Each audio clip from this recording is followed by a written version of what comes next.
Let's talk about how to hack your diet with fibre. Ethan here on Chunk to Chiseled. So, fibre, not everyone understands a lot about fibre. I'm not, I don't say I know everything, but I know a lot more than the average person. So, fibre, what do you think about? What do you know when you talk about fibre? It keeps you regular.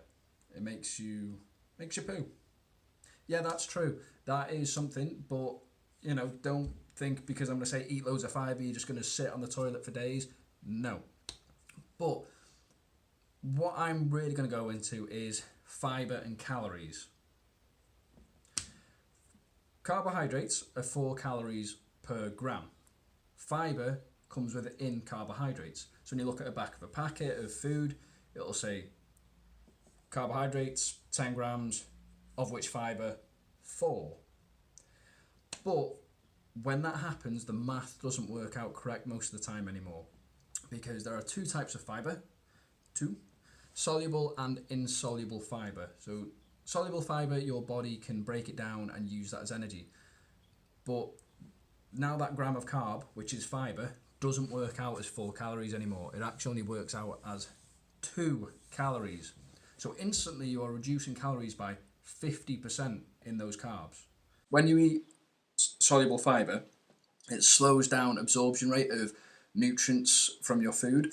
So eating too much fibre can actually be a little bit negative. But there are arguments for and against this. If it slows it down, your body will actually have longer to absorb it, and it'll actually make sure it absorbs more of a percent because it's got a longer rate of time that it can do this. But then some people say because it takes so long, your body just doesn't absorb it, and then it passes through and you're not getting enough vitamins and minerals.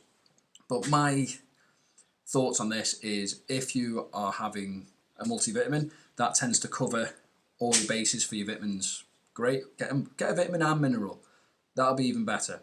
And then when you eat through the day, you're having even more, so top it up. So if you're over your recommended amount, the fibre is not going to really do enough damage and slowing down that absorption rate regardless. So there's that. That's the fors and against having more fibre. So that's soluble, the ones that your body can break down. Great. Insoluble, 0 calories, has nothing because your body cannot break it down. It turns into a liquid and it actually helps in pushing stuff through your intestines, which is what makes you regular. Yeah, and because it can't absorb it, no calories, nothing.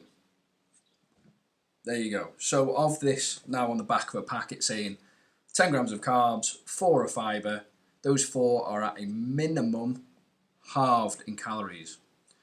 4 grams of fibre isn't going to do a massive amount to your diet. So what I would recommend is you should actually have at least 20 grams of fibre as an adult anyway, but I've actually been taking mine between 40 and 50 grams of fibre a day, which I found since then I'm just leaning down. I'm cutting calories without meaning to, because I'm not taking it into account going, I can eat more because I'm having fibre. I've hacked my diet because I account for those carbs as normal, but without meaning to, I've actually dropped my carb content for the day because the fiber's done it for me. That is the hack. I've found other benefits as well. I don't know because the insoluble fiber's clearing out my intestines more, but my waist is actually just gone slimmer regardless of a weight drop. I just feel tighter, feel I've pulled in. Another benefit, don't know if you've noticed, my skin. I suffer with acne here and there. And I used to go on Accutane as a teenager, and sometimes I just get these bursts if I'm going through a stressful time. I break out. I implemented more fibre into my diet, and my skin's just started clearing. So there is another benefit. Finally, what I want to actually go back onto is going back onto those calories and the math not working out. The FDA hasn't brought in that they have to differentiate between insoluble and soluble fibre on a packet. So when you look at this, it's just whatever's the fibre content of your day, just think of it as it's halved your calories. That is a minimum, because insoluble, it's taken away all those calories, but you can't quite get that. Sometimes food companies, the packets will do it for you, and it'll say the calories are this, and then you can go, oh, that's worked out the soluble and insoluble fibres. But a lot of companies actually get this wrong, which is shocking and appalling.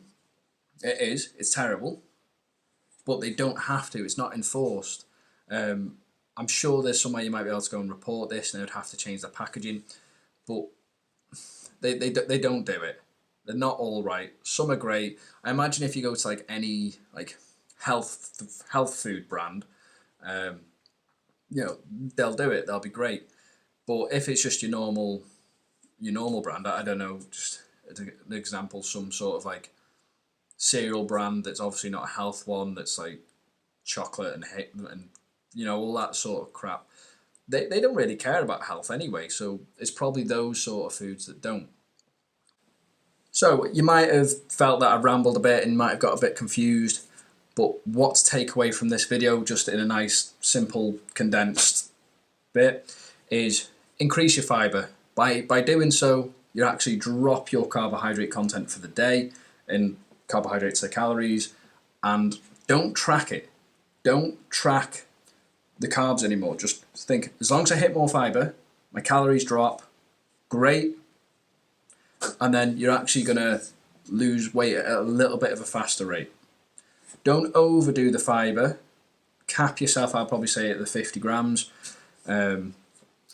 See how your body reacts. Every body is different, okay? That is one thing that I always want to stress, is every body is different. Find what works for you, find what's maintainable, and that is the best diet that you can ever do. Something that gets results and you can adhere to going forward. There you go. That's how to hack your diet with fibre. If there's any topics in future that you want me to cover, please comment below, subscribe to the channel. See you soon.